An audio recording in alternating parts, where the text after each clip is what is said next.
Chavar Dontae, how you doing today, brother? Great. How are you today? I'm doing fabulous. Thank you for taking some time to chop shop with me and share with audiences a little bit about who you are, backstory. I really want to dive into the music side for one, but I also want to jump into the you side of things because when I got to checking out some of your music, it got me thinking, you know what? He might fall into this particular space where a lot of people do, where a lot of people know who they are. They know him as an artist, but do they really know him as a person? And that's what really was hitting me and that I want to try to tap into here today in the short time that we got together. So I appreciate you a ton. Beautiful. Thank you so much. I appreciate you. Yeah, absolutely. Hey, before we dive into kind of the new record, let's talk about your journey from the Midwest to LA. I also want to tap in kind of to your Brazilian roots and how that molded you and helped shape the genre-defying person that you are today. Coming up from what was it called? I want to say Saginaw, but it's not just Saginaw. It's called what? Sagnasty, I hear that's called. Nasty. Nice. Well, hey, catch me up a little bit on your Midwest roots and kind of how that helped shape who you are today. Well, yeah. So I'm originally from Saginaw, Michigan, but I grew up equally in Saginaw and in Toledo. And by equally, I mean early years, first few early years in Saginaw, then Toledo, like by the three and a half. Um, my dad is in the military, so then we lived in Texas, but we always came back to Saginaw. So I've lived Mhm. all over the place, Saginaw and also Toledo. And in the Toledo area, I always went to the same school district too. So like half of kindergarten, first through second grade in Saginaw, half of third grade in Toledo, half in Saginaw, half of fourth in Toledo area, half in Saginaw. Fifth grade, same thing. Sixth grade, Toledo area. Seventh grade, Saginaw. You couldn't Eighth, get away. yeah, in Toledo area. 11th in Saginaw. Senior year in Toledo. Then I went to music school in Bowling Green, Ohio. Okay. Um, and then, like really musically, I started playing in Toledo on that scene, even though I was inspired and influenced by all of the Detroit and the Michigan history of electronic music, rock music, soul music, just all kind, everything you could think of. I was inspired by all this mashup of different genres. And growing up, I didn't even really understand that there was a distinction. I just knew I liked a lot of different stuff. If it was good to me, it was cool.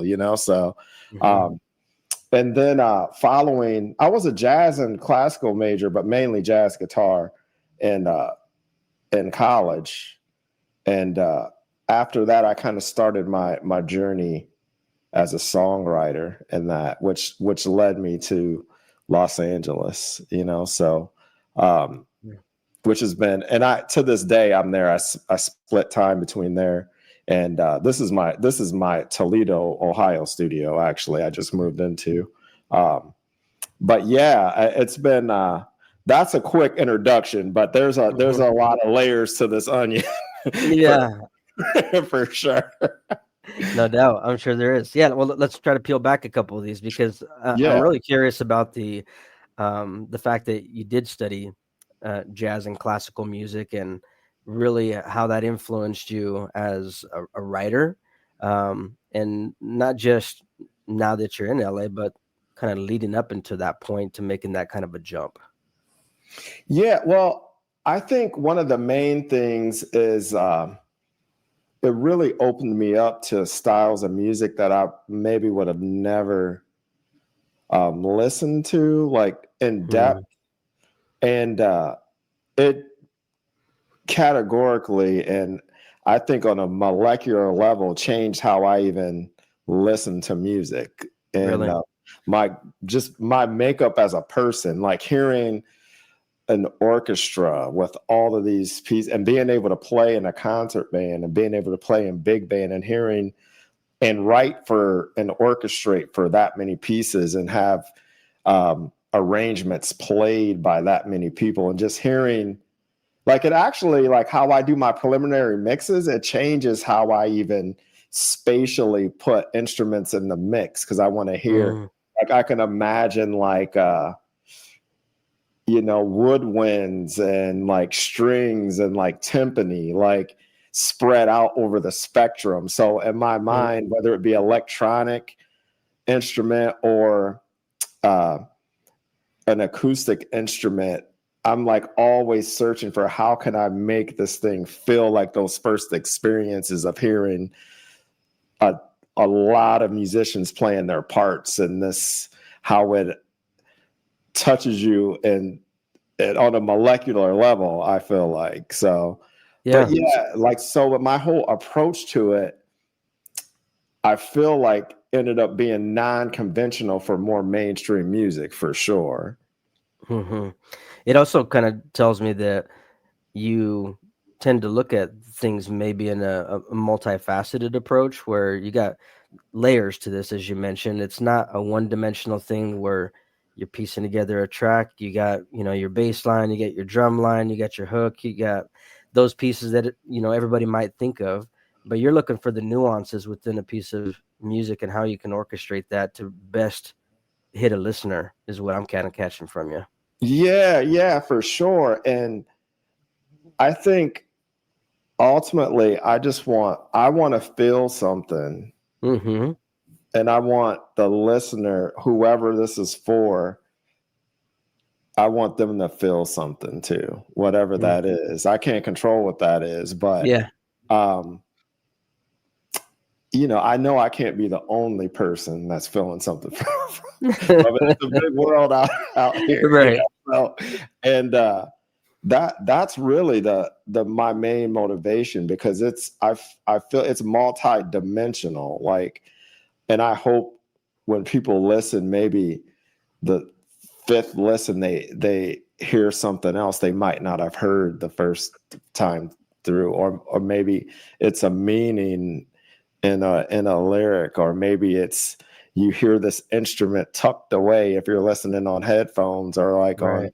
stereo speakers. I know we listen on phones too quite a bit, Mm.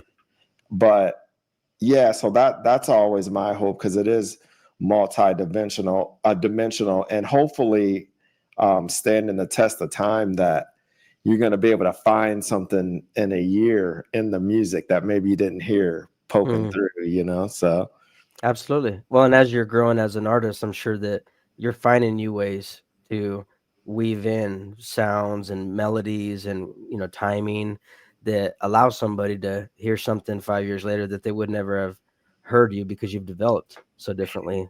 yeah, for sure. And I try to just let myself be free to let that be what it's going to be and what it is, and let myself evolve, and not worry about one specific fitting in one specific genre, because Yeah. as a person, I've never felt like I just fit into one specific box. Hmm. And that was a thing kind of early on. It was like, oh, well, what genre is this? You got to categorize, because we don't know where to, no one's going to know where to put it. Hmm. And it's Right. like, I don't know what it is. Maybe my mission is just to be, like Bruce Lee, like, like water, like Hmm. it just is what it is. And not like in a pretentious way, just being who I am and letting that be okay. So Yeah, absolutely. I get it. And that's one of the reasons why I don't like to draw comparisons, especially in this realm. We're talking about music and artistry because I think every person's unique and they're different and they have abilities that are very unique to them and the ability to express that. yeah. Um, but it's obvious that, and it's natural, I should say, too, for us to draw influence from other people. And I know, some of those for you, I seen was, guys like Prince and Jimi Hendrix and Michael Jackson, Radiohead, Gnarls Barkley, and then one of the ones that I didn't catch listed anywhere, but what I heard when I heard one of your tracks was Lenny Kravitz. I don't know if you ever heard that either. And Yeah, yeah, yeah. I've definitely heard that for sure. heavy. So you got this kind of melting pot of influences over time, and how would you say that? those particular influences have, I don't want to say help shape what you are, but influenced you, right? They've kind of done something to allow you to fuse your own sound while drawing inspiration from people that have gone before you. Yeah, and I definitely pay homage to all of them, like Phil Collins too, like Mhm. Genesis, like visually, like, and a lot of this is visual, not just sonically, like, Yeah. but they've all had their unique thing, and I can hear influences from them and other people too, So, um, but it just really more so inspired me to just be myself and like let all those influences. um it's like a pot of chili, we could all make our own thing, and it might just have, my pot of chili might have a little bit of something in it, yours might have a little Mhm. bit, and it's still delicious.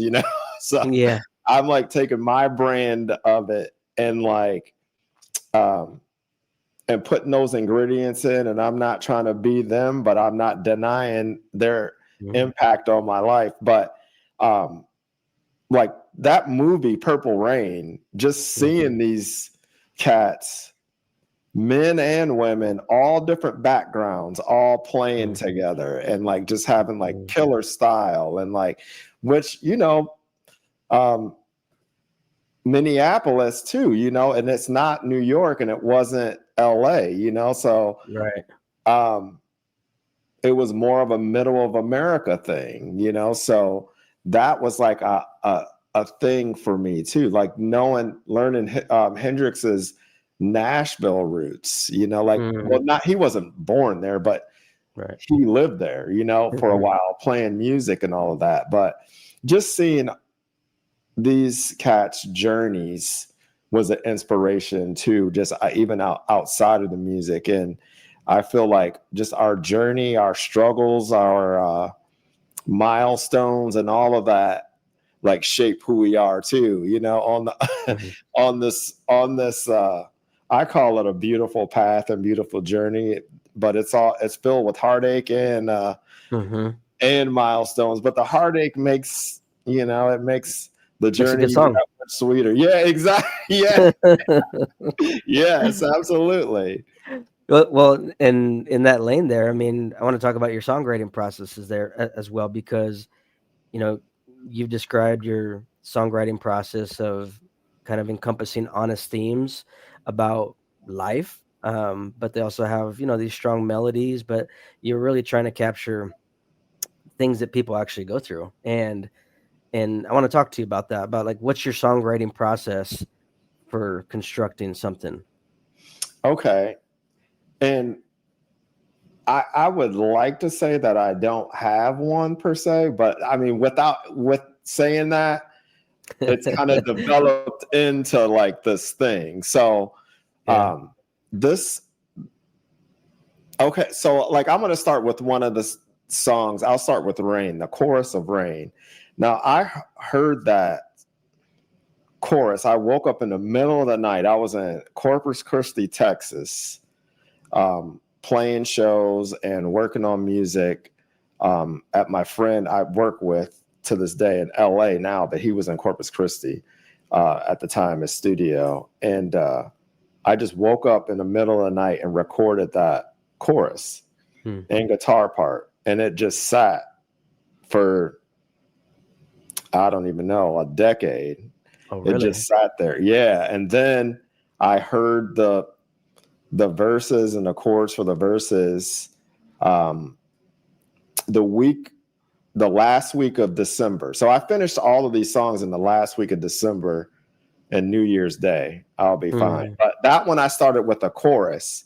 So I feel like I'm just hearing, like, I feel like I'm not writing. I have a degree in music, all that stuff. But I feel like I'm hearing something and I'm just able to hear it.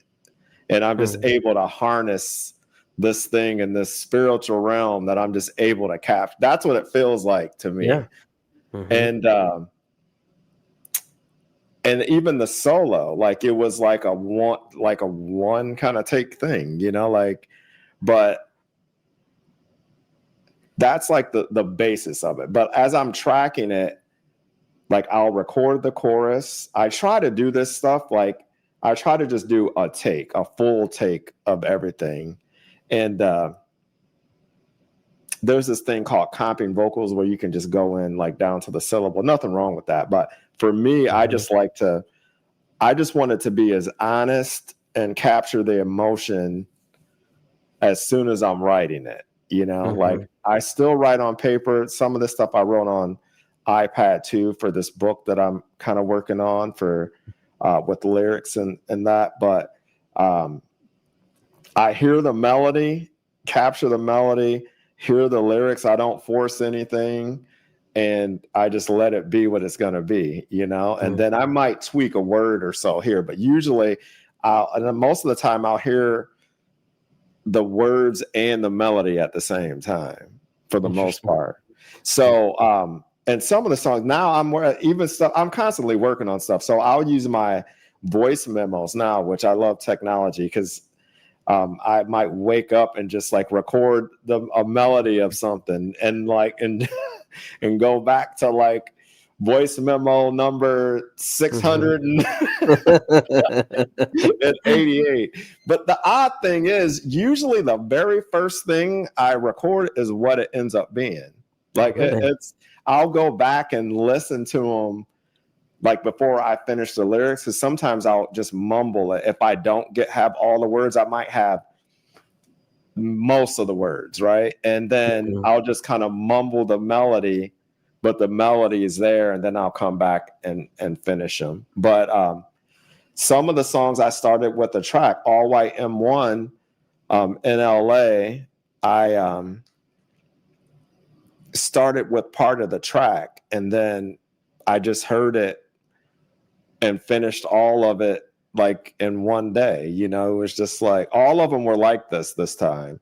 Like I'll Be Fine was, I heard something that I recorded and a guitar part, and then it just became something else. I wrote that on New Year's Day this year, so like The Remedy, I worked with a buddy of mine in France, Mike Moon Knight, and we worked on the production. He sent me some stuff, and then I had to replay the bass and all of that, and then I just wrote to it, and I just had this theme about it. So normally it happens really quick for me. Like once I get, but I don't rush it. Like I just let the inspiration come, and then if I need to work on something else, I'll just work on something else. But I try not to force anything, and I just try to put myself in a position to just be in a space where I feel like I can concentrate and hear. That's the main thing. Yeah, no, I hear you. I hear you 100%. Thank you for sharing that. Along those lines, I want to kind of parlay into, because I was going to ask you about Rain, and so you already elaborated on that for me, but it also brings me back to Too Much. And as I alluded to early on, confronting fame and isolation. And I want to talk about that, about, boundaries that you might set to kind of stay true to yourself, and how has increasing visibility from your music affected you mentally, health-wise, etc.? Yeah, that's a great question. And in particular, the mental health aspect of it, because I feel like in the Midwest in particular, it's more of a recent phenomenon to even be able to talk about, openly talk about it. Especially like as a male kind of growing up, it's like show no emotion, never let them see you sweat, like kind of a thing. And it's like, it is a real thing. Just pursuing something that's outside of the ordinary already has a lot of stresses that go with it, because it feels like 1 minute you're trying to defend the energy that you're putting into a non-conventional route, and then the next thing you can feel like, well, people only want to come around you only because of what you have to offer, or what they think you have to offer, right? So Um, but yeah, it's I think trying to protect your energy and trying to have some kind of filter and discernment on who has like positive energy towards you as a human being, you know. Mm-hmm. And I have a passion for anyone that is serious about whatever they're doing. Mm-hmm. So, and I mean that from construction to like, I don't care what it is, because I just connect with people that are passionate about what they love, Yeah. whether they be a professional or hobbyist, you know. So Mm-hmm.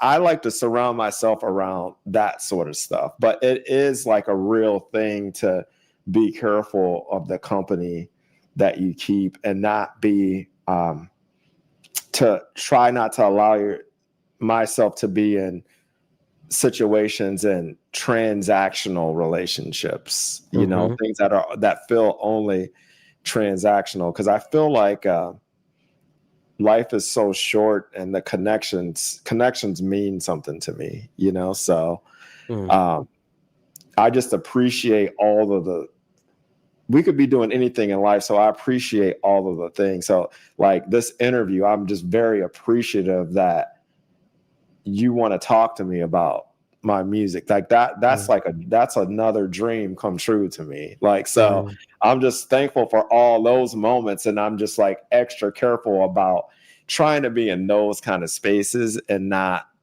clout goblin spaces. Yeah. I get I get you. It, it reminds me of the old adage. It's like Mama used to say, right? Like, watch out for Johnny. Watch your company that you keep. And Yeah, and, yeah, yeah, for and sure. And it you know, really is. and there's so much beauty in some of the most simple things, you know. Like Mm-hmm. I on an aside, like I like to get coffee. Like I'm just like I like to chill. If I'm not doing music stuff, I feel like I'm always doing music though, like in the Mm-hmm. background, but I like to go to cafes and just chill and sip espresso and tea, you know. And um I bought this vintage road bike that I've been kind of working on just to ride to cafes and get espresso. but there's just so much beauty and so many simple little things, and checking out music and all of that stuff. There's so much that I just try to stay in that lane and try to like not let the negativity and the jaded part of the industry like have its grips on me, on my mentality, and because it is like a mental health thing for sure, because there's like this comparison thing with social Right. media and all of this stuff too. And I don't want to, I'm only in competition with fulfilling my own potential, that's Right. it. Right. That's what I want to do. And I want to share beautiful things with the universe, that's it, man. That's good insight. That's great perspective too. Because yeah, we live in a highly competitive uh, world today, and not that it hasn't always been, but I think it's just amplified with what everybody else is doing because of technology and social. That people have a tendency to compare themselves to whatever they see, whatever they have a desire for, not realizing that you have innate potential in yourself as well. Your goal is to draw it out or to get around those people that can help you draw it out so that you can walk in it. Yeah, And absolutely. yeah. So let me ask you about some of the opportunities that you've also had in this walk, because you've been doing this for a minute. Yeah. It's not your first rodeo. You've had opportunities to perform alongside legends like Pat Benatar, Billie Eilish, and others. Right? Like, what has being able to, whether opening up for an artist or interacting with some of these people because you've been running in a similar lane, how's that impacted you as a person and how you even do your own live shows today? I've learned quite a bit. And another thing in that lane I've been able to do, my friend Dylan they have well, even before, he's got this company. He's an engineer, great engineer, and he's got a company that does backline and playback for big acts. So I've been able to see just as a guest behind the scenes of some of the biggest tours. And it really early on in particular showed me that things are possible that seem impossible. And it made me step up everything. And one of the main things, and I always talk to people about this, is like one of the first main things that I could do was step up my merchandise game and make sure, I don't care if it's 5 people there or 50,000, that I'm going to have my full setup, and I don't care how long it takes, because and not just monetarily, but it's also giving people the opportunity to take the music home beyond a moment, because you don't know who they're going to share it with. And a lot of things that's happened is because of somebody, word of mouth, someone told someone, that was one of the biggest things for me. But also just there's a lot of back end stuff. Like for me, like as a band leader too, it helped me really get stuff to make the musicians that play with me feel more confident and successful, like using my music background to write out charts for everyone so they can learn the music. Well, like coming up, it's typically you just have to learn the music, that's it. That's the standard. You just listen to it. And I think you should do that. But those little extra things, having all the charts written out so it's easy for someone to come into a role and learn all of the music, and having in a playlist for them so they can listen to it, have the charts there, learn the music. But the business side of it, like I really saw and learned that no, this is a business. Like you are a small business. So on that side of it, like I just learned to embrace that part of it, and it really made a difference that you do have to work at it. If you want opportunities, you can't just expect them to fall out of the sky. Like I submit music every single day, so looking for opportunities that I think my music will fit, or to reach audiences, because I just love this so much that I would be doing this regardless. So I might as well like put my all into it. And there's also, I'm always inspired though. There's stuff that I want to do. Like I'm always inspired. Like I see these sets. I've always wanted to have this giant arcade set,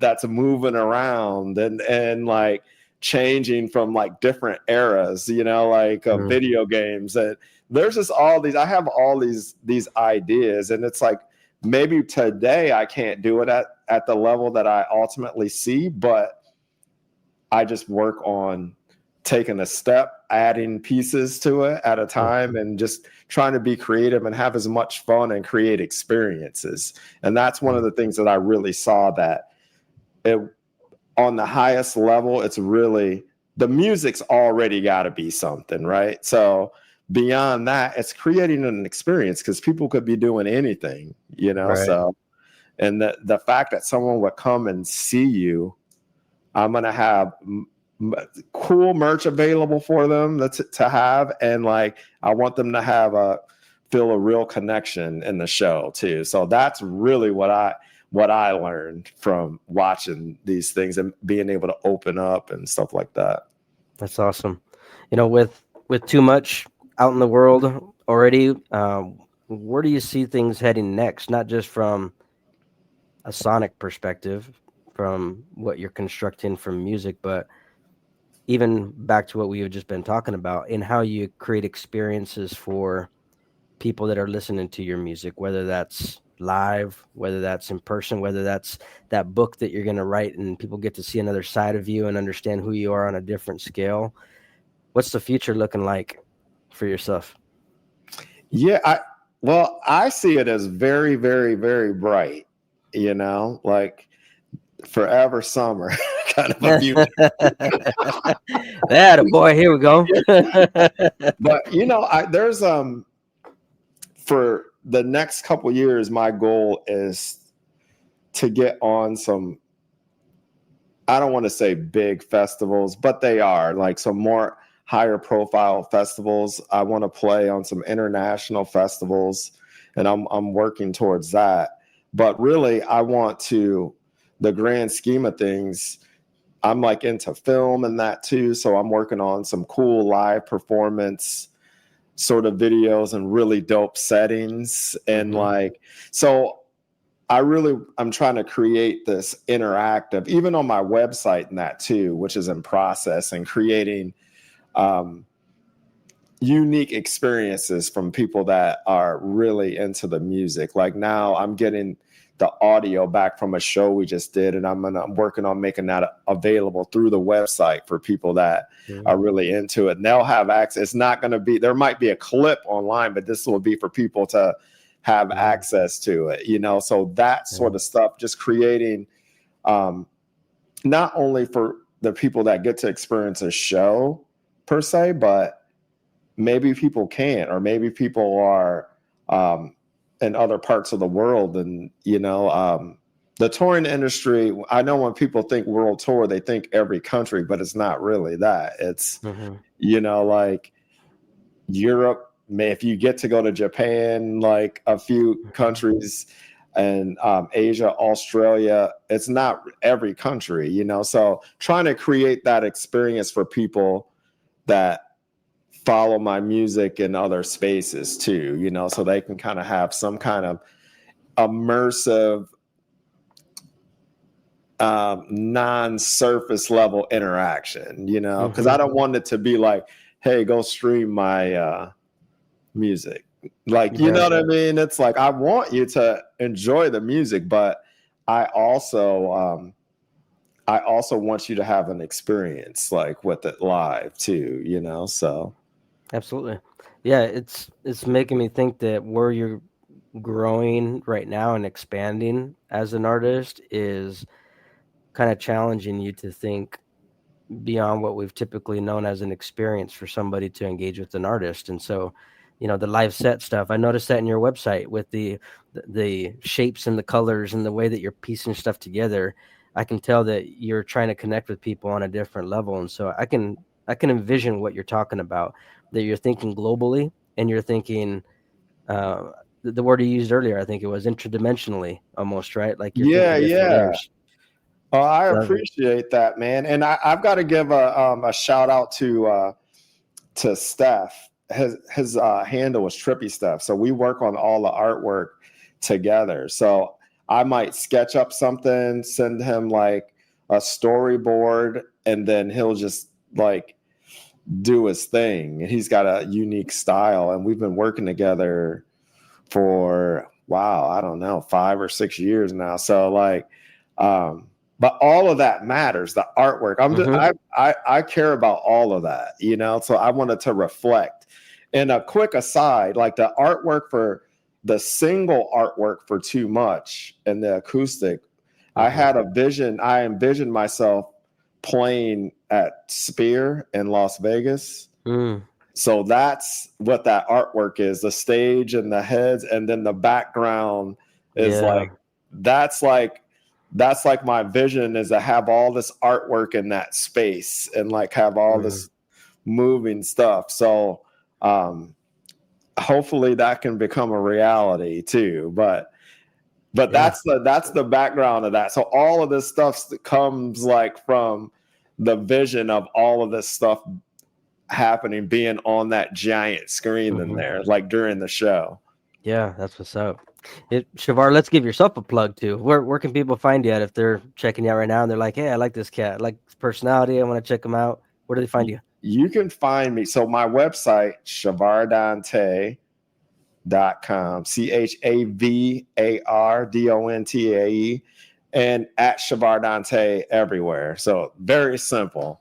So YouTube, Instagram, TikTok, All of them, you can find me. I even have like a lemon 8 somehow, which I don't. You're like, why not? That's what's up. Well, Chavar, it's been a pleasure having you on deck with me today. Thank you so much for joining me, brother. Man, thank you so much. And hopefully we can do it again someday. It's been a pleasure. Absolutely. We'll catch you soon. Thank you.